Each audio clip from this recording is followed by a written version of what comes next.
Hello everyone, very warm welcome to my channel learning with Komal. तो आज की video में लेकर आई हूँ फंडामेंटल्स ऑफ मार्केटिंग के वेरी शॉर्ट क्वेश्चंस जो कि हमारे एग्जाम में 2 मार्क्स में आते हैं। और आज की वीडियो आपके लिए काफ़ी ज़्यादा हेल्पफुल होने वाली है, इसलिए प्लीज़ वीडियो को लाइक ज़रूर करें और चैनल को सब्सक्राइब करें और ज़्यादा से ज़्यादा स्टूडेंट्स तक वीडियो को शेयर करें। चलिए फिर आज की वीडियो को हम स्टार्ट करते हैं। तो सबसे पहला जो हमारा फंडामेंटल्स ऑफ मार्केटिंग का क्वेश्चन आता है वो आया है, ये प्रीवियस ईयर क्वेश्चन पेपर में से भी ही क्वेश्चंस उठाए गए हैं आज की वीडियो में जो भी क्वेश्चंस हैं। और प्रीवियस ईयर वाले अगर आपको क्वेश्चन पेपर्स देखने हैं तो आपको डिस्क्रिप्शन बॉक्स में एक लिंक मिलेगा, वहाँ से जाके आप सारी वीडियोस भी वॉच कर पाएंगे, मार्केटिंग से रिलेटेड जितनी भी हैं, और सभी टॉपिक्स भी वॉच कर पाएंगे। तो बात करेंगे व्हाट इज़ वेब मार्केटिंग। तो वेब मार्केटिंग नाम से क्या पता चल रहा है, वेब मार्केटिंग क्या है, एक प्रोसेस है यूजिंग द इंटरनेट, जिसमें हम ना इंटरनेट को यूज़ करते हैं अपने बिजनेस को मार्केट करने के लिए, है ना। अपने बिजनेस की मार्केटिंग के लिए हम इंटरनेट का यूज़ करते हैं। इसमें हमारे सोशल मीडिया अकाउंट्स आते हैं, हमारे सर्च इंजन्स आते हैं लाइक गूगल, लाइक यूट्यूब, और ब्लॉगिंग जो है अपने बिजनेस के बारे में हम ब्लॉग्स जो है वो करवाते हैं। साथ में वीडियोस हम इन्फ्लुएंसर से बनवाते हैं और साथ में हम ईमेल भी भेजते हैं कस्टमर्स को, राइट। तो ये सब सारी एक्टिविटीज़ जो है वो वेब मार्केटिंग में इंक्लूड होती हैं और यही हमारी वेब मार्केटिंग कहलाता है। उसके बाद आता है पर्सनल सेलिंग। से आप क्या समझते हैं, जिसको हम फेस टू फेस सेलिंग भी कहते हैं, जिसमें एक पर्सन होता है जिसको हम बोलते हैं सेल्समैन, जो आपका सामान बेच रहा है, जो एक प्रोड्यूसर का सामान बेच रहा है उसको हम सेल्समैन बोलते हैं।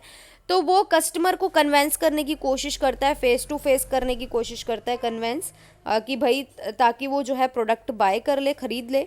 तो एक तरीके का प्रमोशनल मेथड है जिसमें जो है सेल्स पर्सन अपनी कम्युनिकेशन स्किल्स का यूज़ करके सेल कराता है प्रोडक्ट की। तो यही हमारा पर्सनल सेलिंग होता है। उसके बाद मार्केटिंग मिक्स क्या होता है, ये क्वेश्चन आया हुआ है। तो वो सभी decision, all those decision which increase the sales of an organisation are called marketing mix. कि वो सभी डिसीजन जो एक ऑर्गेनाइजेशन की सेल को बढ़ाते हो ना, वही मार्केटिंग मिक्स होता है। और ये एक बहुत ही इम्पॉर्टेंट है कंसेप्ट। हर जो भी हमारा बिजनेस के एरियाज़ है, लाइक हमारा प्रोडक्शन एरिया हो गया, डिस्ट्रीब्यूशन एरिया हो गया, प्राइस एरिया, प्रमोशन एरिया, यही तो सारे 4 P's ही तो मिलकर क्या बनाते हैं, मार्केटिंग मिक्स। तो ये सभी एरियाज़ के लिए इम्पॉर्टेंट है, राइट। तो मार्केटिंग मिक्स क्या है, कॉम्बिनेशन है मार्केटिंग मेथड्स का, एक्टिविटीज़ का, फैक्टर्स का, टूल्स का, टेक्निक्स का, जो कि ऑर्गेनाइजेशन को ना हेल्प करता है ताकि वो अपने मार्केटिंग प्रोग्राम्स को इम्प्लीमेंट कर पाए इफ़ेक्टिवली, अच्छे से, राइट।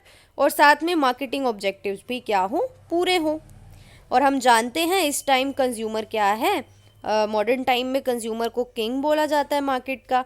तो इसीलिए आपको कंज्यूमर के इंटरेस्ट और नीड्स के अकॉर्डिंग काम करना पड़ेगा और इन 4 P's के अकॉर्डिंग, 4 P's को कंज्यूमर के नीड एंड इंटरेस्ट के अकॉर्डिंग ही इम्प्लीमेंट करना होगा। उसके बाद आता है प्रोडक्ट मिक्स। तो जैसे कि आप देख सकते हो इस तरीके से होता है प्रोडक्ट मिक्स। ये सारे एलिमेंट्स हैं मार्केटिंग मिक्स के, जिसमें आता है हमारा product mix, place mix, promotion mix, price mix. इन चारों में से एक क्वेश्चन आपको मिल सकता है 2 मार्क्स में, तो इसीलिए मैंने इन चारों को इंक्लूड कर लिया। बट क्योंकि क्वेश्चन आया हुआ था प्रोडक्ट मिक्स का, तो प्रोडक्ट मिक्स से आप क्या समझते हो, ऑब्वियसली प्रोडक्ट क्या है, सभी मार्केटिंग एक्टिविटीज़ का क्या है, सेंट्रल पॉइंट है। क्योंकि हम काम ही किसको बेचने के लिए कर रहे हैं, अपने प्रोडक्ट को बेचने के लिए, वही तो हमारा मार्केटिंग है, राइट। उसी की मार्केटिंग कर रहे हैं हम। तो प्रोडक्ट की प्लानिंग करना, प्रोडक्ट का design, product line, product quality, इसके अंतर्गत आते हैं सारे पॉइंट्स, जैसे कि आप देख सकते हैं। तो product is identified it's physical and non physical characteristics, like size हो गया प्रोडक्ट का डिज़ाइन हो गया, उसका कलर, ब्रांड, लेबल, पैकेजिंग। तो इसमें क्या होता है, प्रोडक्ट चेन, ग्रेडिंग भी इंक्लूड होती है। तो total production which is presented by company for sale is called product mix. तो कहने का क्या मतलब है कि जो भी एक कंपनी जितने भी प्रोडक्ट बना रही है सेल के लिए, वो सभी प्रोडक्ट मिक्स में आते हैं। अब हम बात करेंगे अम्ब्रेला ब्रांडिंग की। हमारे टाइप्स ऑफ ब्रांडिंग होते हैं, लाइक हमारा को ब्रांडिंग हो गया, इंडिविजुअल ब्रांडिंग हो गया, अम्ब्रेला ब्रांडिंग हो गया, है ना, और जिसको हम फैमिली ब्रांडिंग भी बोलते हैं। तो आप सबसे पहले अम्ब्रेला ब्रांडिंग होता क्या है, तो हम अम्ब्रेला ब्रांडिंग में क्या करते हैं, इसको हम फैमिली ब्रांडिंग के नाम से भी जानते हैं, जिसमें हम प्रोडक्ट्स को ना एक सेम ब्रांड नेम देते हैं कि हाँ भाई, प्रोडक्ट भले ही अलग अलग हो पर उसका ब्रांड जो है ना वो एक ही रहेगा, उसका ब्रांड का नाम जो है वो एक ही रहेगा। वही हमारी अम्ब्रेला ब्रांडिंग होती है। ठीक है, तो जैसे कि यहाँ पे और भी एग्जाम्पल दिया हुआ है, मतलब डेफिनेशन इसकी, कि अम्ब्रेला ब्रांडिंग, उसको हम फैमिली ब्रांडिंग भी बोलते हैं, एक ऐसी मार्केट प्रैक्टिस है जिसमें हम एक सिंगल ब्रांड नेम यूज़ करते हैं।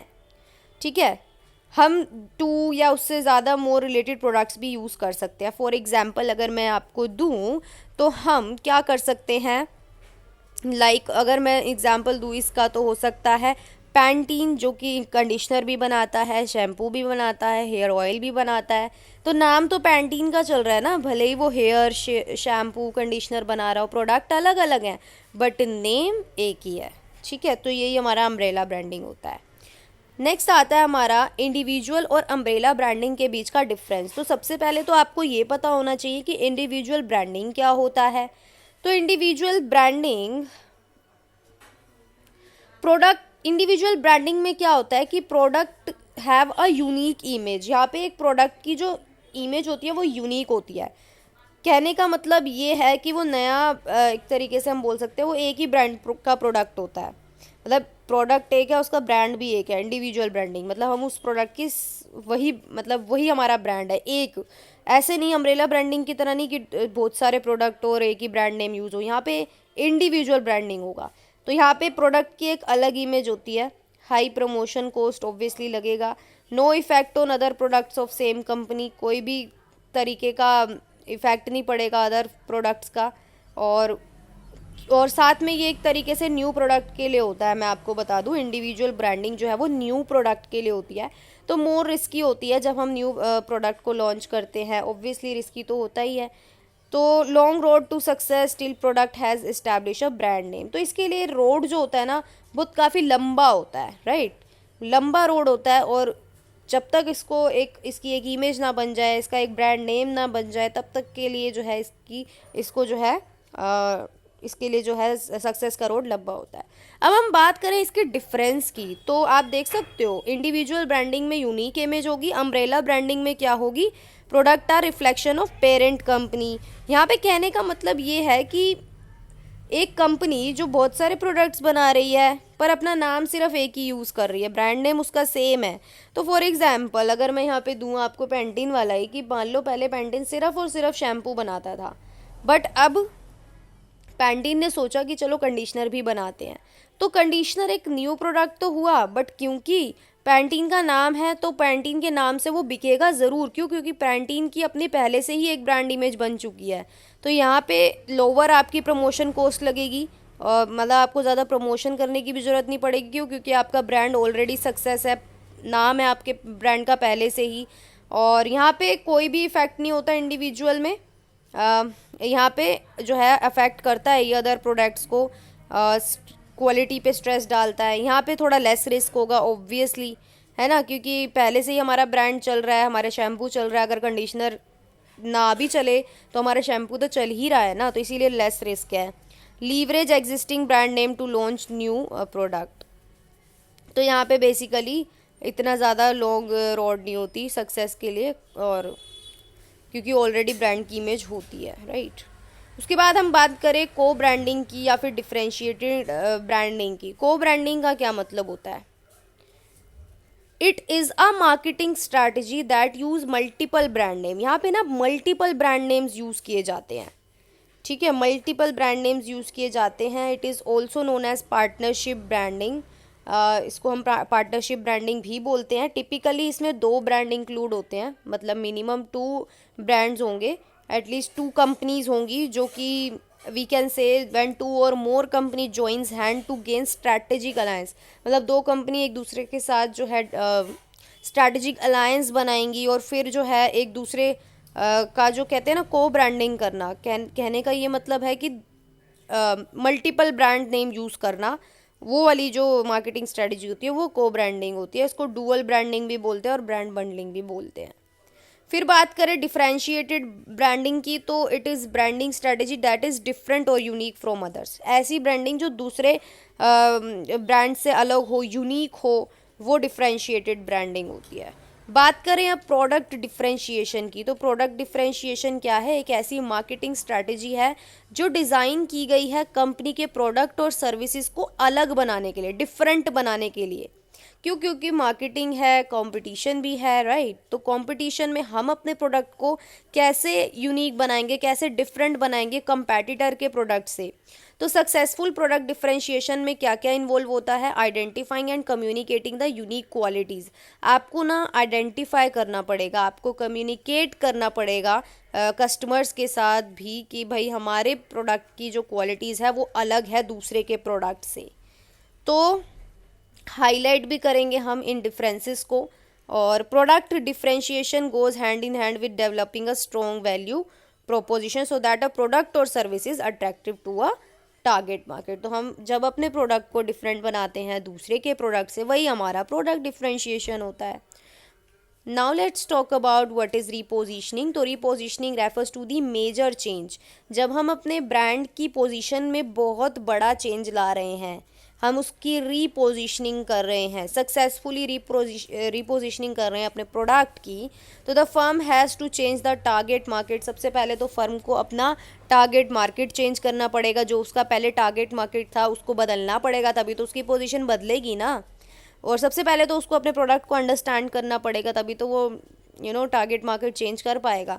तो this is sometimes a challenge. Obviously ये तो बहुत बड़ा चैलेंज है। और क्योंकि एक ब्रांड ऑलरेडी इस्टेब्लिश्ड है, स्ट्रांगली है इस्टेब्लिश, तो उसको उसकी रीपोजिशनिंग करना एक बहुत बड़ा चैलेंज है, बेसिकली उसकी पोजीशन को चेंज करना। Let's talk about customer value. Customer value क्या होती है? कोई भी ऐसी वैल्यू जो customer which benefits the customer, customer को उससे बेनिफिट हो, उसकी एस्पिरेशन इंक्रीज हो कि हाँ भाई मैंने अगर ये प्रोडक्ट ख़रीदा है तो मुझे वाकई में ही फ़ायदा हुआ है और मैं इस प्रोडक्ट को अगेन ख़रीदूँगा, दोबारा ख़रीदूँगा। तो ये होती है कस्टमर वैल्यू, जो which he has purchased. Marketing helps the customer in selecting the product which he aspire to purchase. तो एक customer doesn't have idea what is important for himself. तो देखो, एक कस्टमर को जब आइडिया ही नहीं होता कि क्या उसके लिए इम्पोर्टेंट है, क्या उसके लिए इम्पोर्टेंट नहीं है, तो मार्केटिंग एक ऐसा ज़रिया है जो कस्टमर को बताता है कि आपको इस प्रोडक्ट से ये बेनिफिट होगा। तो इसीलिए मार्केटिंग जो है वो अफेक्ट करता है, राइट, कस्टमर वैल्यू को। उसके बाद मार्केटिंग और सेलिंग में क्या डिफरेंस है? ऑब्वियसली मार्केटिंग एक वाइडर टर्म है। इसमें क्या होता है, सेलिंग इसमें ऑलरेडी इंक्लूडेड होती है मार्केटिंग में ही।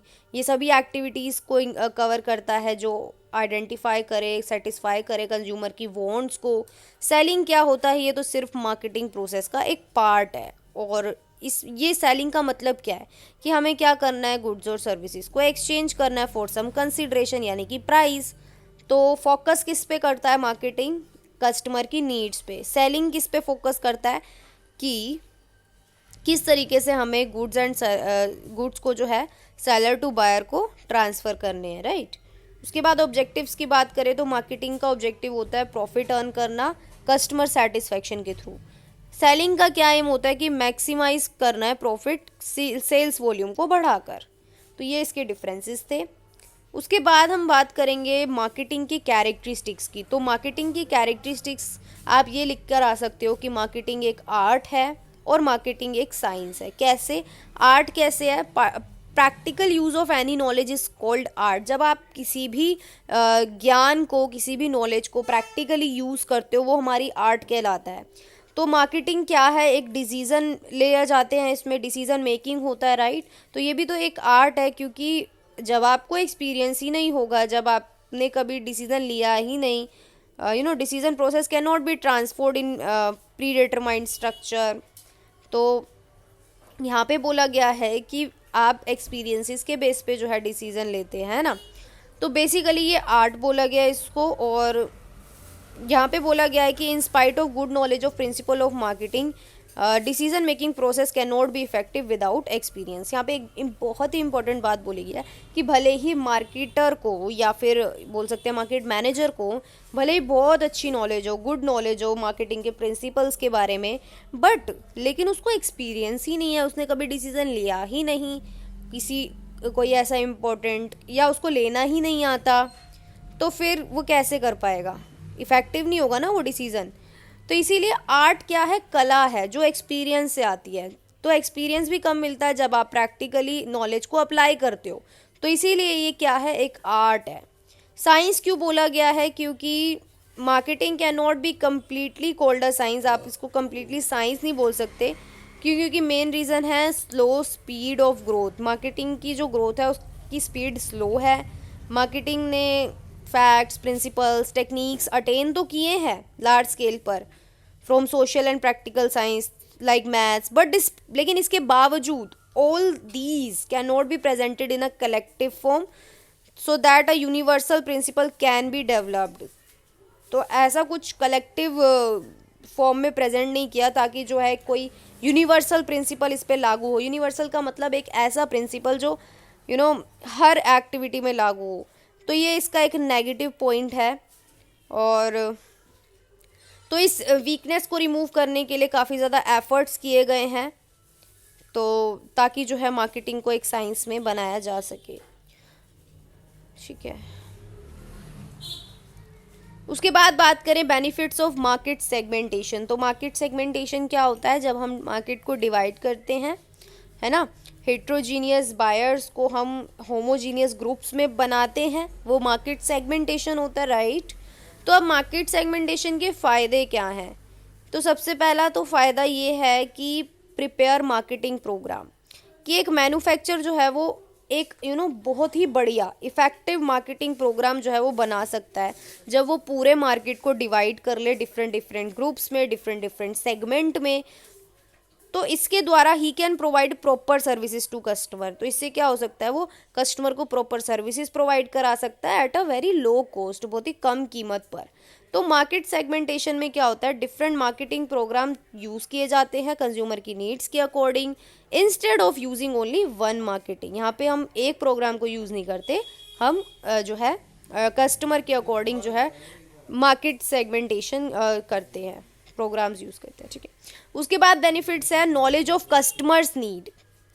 तो knowledge about the preferences and needs of every segment can be acquired through market segmentation. तो अब कस्टमर्स की प्रेफरेंसेस हो गई या नीड्स हो गई एवरी सेगमेंट की, तो नॉलेज ऑफ कस्टमर्स नीड के बारे में क्या बोला है कि knowledge about the preference and needs of every segment, कि हर सेगमेंट जो भी हमने ग्रुप्स डिवाइड किए हैं, जो भी हमने सेगमेंट्स बनाए हैं, उनकी क्या प्रेफरेंसेस हैं, उनकी क्या नीड्स हैं, मतलब उस पर्टिकुलर बायर ग्रुप की क्या नीड है, क्या उनकी प्रेफरेंसेस हैं, वो हमें मार्केट सेगमेंटेशन के द्वारा ही पता लगती है।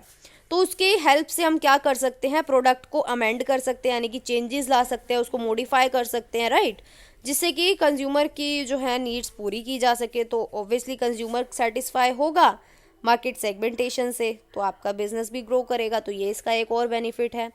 और फिर आते हैं हमारे प्रोडक्ट लाइफ साइकिल की डेफिनेशन।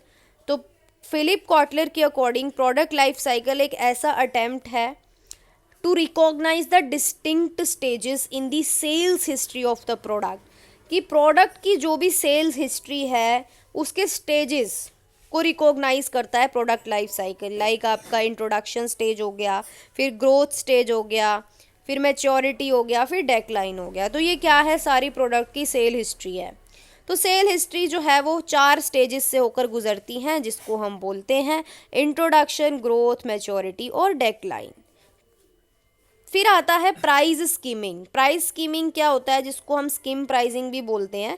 एक ऐसी प्राइसिंग स्ट्रेटजी होती है जिसमें फर्म हाई चार्जेस जो है हाई चार्ज जो है चार्ज करती है कंज्यूमर से। इनिशियल बोलता है, इनिशियल का मतलब होता है स्टार्टिंग में, जब हमने अभी नया प्रोडक्ट लॉन्च किया है तो हम स्टार्टिंग में हाई प्राइस जो है चार्ज कर रहे हैं, क्योंकि हमारा प्रोडक्ट बहुत ही यूनिक है और ऐसा मार्केट में दूसरा कोई सब्स्टिट्यूट अवेलेबल नहीं है उसका, इसीलिए हम जो है स्कीम कर रहे हैं प्राइस। तो gradually lowers the price to attract more price sensitive customers. तो ऑब्वियसली हम जानते हैं कि जो प्राइस सेंसिटिव कस्टमर हैं उनको तो लो प्राइस ही प्रोडक्ट ही अट्रैक्ट होंगे, मतलब वो कस्टमर जो है वो लो प्राइस वाले प्रोडक्ट से ही अट्रैक्ट होंगे, हम जानते हैं। तो pricing strategy is usually used by a first mover, यानी कि जो पहले उस प्रोडक्ट को लाया वो ऊपर की मलाई खा जाएगा। तो कहने का मतलब है प्राइस स्कीमिंग, है ना। तो who faces little to no competition, कोई कंपटीशन फेस नहीं करता। प्राइस स्कीमिंग क्या है? Not a viable long term pricing. Obviously long term pricing strategy तो बिल्कुल भी नहीं है, क्योंकि आप इसको आपका प्रोडक्ट नया आया, कुछ टाइम बाद कोई और फर्म्स जो है बनाने लग जाएंगी वही प्रोडक्ट, अगर वो सक्सेसफुली लॉन्च हुआ और काफ़ी पॉपुलर हो गया, तो कंपटीशन स्टार्टिंग में तो नहीं होगा लेकिन बाद में हो जाएगा। तो जब तक कंपटीशन नहीं होगा तब तक आप जो है स्कीम प्राइसिंग की स्ट्रैटेजी चला सकते हो। एडवांटेजेस क्या है प्राइस स्कीमिंग की? सबसे पहले परसीव्ड क्वालिटी। तो परसीव्ड क्वालिटी का मतलब है कि प्राइस स्कीमिंग जो है वो हेल्प करता है हाई क्वालिटी इमेज बनाने में। दूसरी एडवांटेज जो आती है वो आती है कॉस्ट रिकुपरेशन। तो कॉस्ट रिकुपरेशन का मतलब है कि जब आप प्राइस स्कीमिंग स्ट्रेटजी अडॉप्ट करते हो तो आप जो है कॉस्ट ऑफ डेवलपमेंट को क्विकली रिकवर कर देते हो। कहने का ये मतलब है आपने स्टार्टिंग में हाई प्राइस चार्ज किया, उससे आपकी जो भी डेवलपमेंट, प्रोडक्ट के डेवलपमेंट की कॉस्ट जो थी वो आपने जल्दी जल्दी रिकवर कर ली। तो ये इसका एक एडवांटेज होता है। डिसएडवांटेज की बात करूँ तो डेटरेंस। डेटरेंस का मतलब होता है कि अगर फर्म जो है वो unable to justify its high price, मतलब वो हाई प्राइस जो चार्ज कर रही है बट उस चीज़ को वो जस्टिफाई नहीं कर पा रही, then consumer may not be willing to purchase the product, right. कि कंज्यूमर जो है वो उस प्रोडक्ट को नहीं खरीदेगा। कंज्यूमर को ये लगेगा कि इस प्रोडक्ट का प्राइस जो है वो हाई है, तो वो प्रोडक्ट को नहीं खरीदेगा। तो ऐसी सिचुएशन कहलाती है डेटरेंस, जिसमें फर्म जो है वो अब क्यों वो हाई चार्ज प्राइस कर रही है, इस चीज़ को वो जस्टिफाई नहीं कर पा रही, मतलब वो ऐसा कुछ प्रोवाइड ही नहीं करा रही कस्टमर को कि जिससे कस्टमर उस प्रोडक्ट के लिए हाई प्राइस दे कंपनी को, राइट, बिजनेस को। और limitation to sales volume. Obviously a firm may not be able to utilise economies of scale if a skim price generate too few sale. मतलब ये आपने हाई प्राइस रखा but क्योंकि अगर सेल्स ही लो होंगी तो ये इसकी लिमिटेशन है, आप जो है अपनी कॉस्ट भी रिकवर नहीं कर पाएंगे। रिटेलिंग की बात करें तो रिटेलिंग क्या होता है? जिसमें वो सभी एक्टिविटीज़ इन्वॉल्व होती हैं जो एक गुड्स और सर्विसेज को सेल करती हैं डायरेक्टली फाइनल कंज्यूमर्स को, उनके पर्सनल यूज़ के लिए, ना कि बिजनेस के यूज़ के लिए, ठीक है, वो रिटेलिंग होता है। उसके बाद मार्केटिंग मायोपिया। तो नाम से क्या पता चल रहा है? मायोपिया, जिससे कि दूर की दृष्टि, दूर से हम कोई चीज़ों को साफ साफ नहीं देख पाते, वो मार्केटिंग मायोपिया होता है। तो मार्केटिंग को मायोपिया के साथ क्यों जोड़ा है? कि जब एक बिजनेस जो है सिर्फ शॉर्ट टर्म में देखता है, यानी कि शॉर्ट साइटेडनेस जिसको हम बोलते हैं, मतलब वो शॉर्ट टर्म में ही अपनी स्ट्रैटेजीज बना रहा है, वो लॉन्ग टर्म के बारे में सोच ही नहीं रहा। तो ये long term in the sense कि दूर की दृष्टि जिसको हम बोलते हैं, दूर दृष्टि, मतलब दूर से वो देख ही नहीं रहा, स्ट्रैटेजी लॉन्ग टर्म के लिए बना ही नहीं रहा, वो सिर्फ और सिर्फ शॉर्ट टर्म पे फोकस कर रहा है, तो वो मार्केटिंग मायोपिया होता है, ठीक है। उसके बाद चैनल्स बनाने का क्या पर्पस होता है? चैनल्स क्यों बनाए जाते हैं मार्केटिंग के? तो प्राइमरी पर्पस किसी भी चैनल, डिस्ट्रीब्यूशन का चैनल जो है हम क्यों बनाते हैं? ताकि जो है हम एक ब्रिज दे सके, ब्रिज द गैप, उस गैप को एक ब्रिज प्रोवाइड करा सकें between the producer of A product and the user of it. तो वही हमारा डिस्ट्रीब्यूशन चैनल होता है कि हम एक ब्रिज प्रोवाइड करा रहे हैं, उस गैप को फिल कर रहे हैं जहाँ से प्रोडक्ट का प्रोड्यूसर का जो प्रोडक्ट है वो उसके फाइनल कंज्यूमर तक पहुंच सके। तो जिसमें हमारे मिडल मैन्स आते हैं, लाइक होलसेलर हो गए, आपके रिटेलर हो गए, राइट। तो ये क्या है? एक तरीके से डिस्ट्रीब्यूशन चैनल्स हैं, ताकि जो है हम उस गैप को ब्रिज दे सके जिससे कि प्रोडक्ट जो है वो फाइनल कंज्यूमर तक पहुंच जाए। तो whether the parties are located in the same community और in different countries thousands of miles apart, भले ही कितना ही प्रोडक्ट जो है बहुत ही दूर बनता हो, फिर भी जो है वो काफ़ी माइल्स, थाउजेंड ऑफ माइल्स दूर बैठे कस्टमर तक भी वो प्रोडक्ट पहुंच जाए, तो वो डिस्ट्रीब्यूशन चैनल होता है। रोल्स एंड फंक्शन, तो ये हमारा लास्ट क्वेश्चन है। रोल्स एंड फंक्शंस बताने हैं हमें मार्केटिंग मैनेजर। तो एक मार्केटिंग मैनेजर क्या करता है? मार्केटिंग स्ट्रैटेजी डेवलप करता है, वो रिपोर्टिंग करता है एक्सटर्नल अपॉर्चुनिटीज़ की, रिसर्च करता है कि क्या क्या अपॉर्चुनिटीज़ हमें मिल सकती हैं, वो करंट और पोटेंशियल कस्टमर्स को अंडरस्टैंड करने की कोशिश करता है, फिर वो कस्टमर की जर्नी को मैनेज भी करता है, लाइक रिलेशनशिप मैनेजमेंट बनाता है। उसके बाद मार्केटिंग स्ट्रैटेजी और प्लान को डेवलप करना, और ऑब्वियसली मार्केटिंग मिक्स को भी मैनेज करना। वीडियो को लाइक शेयर कमेंट ज़रूर करें।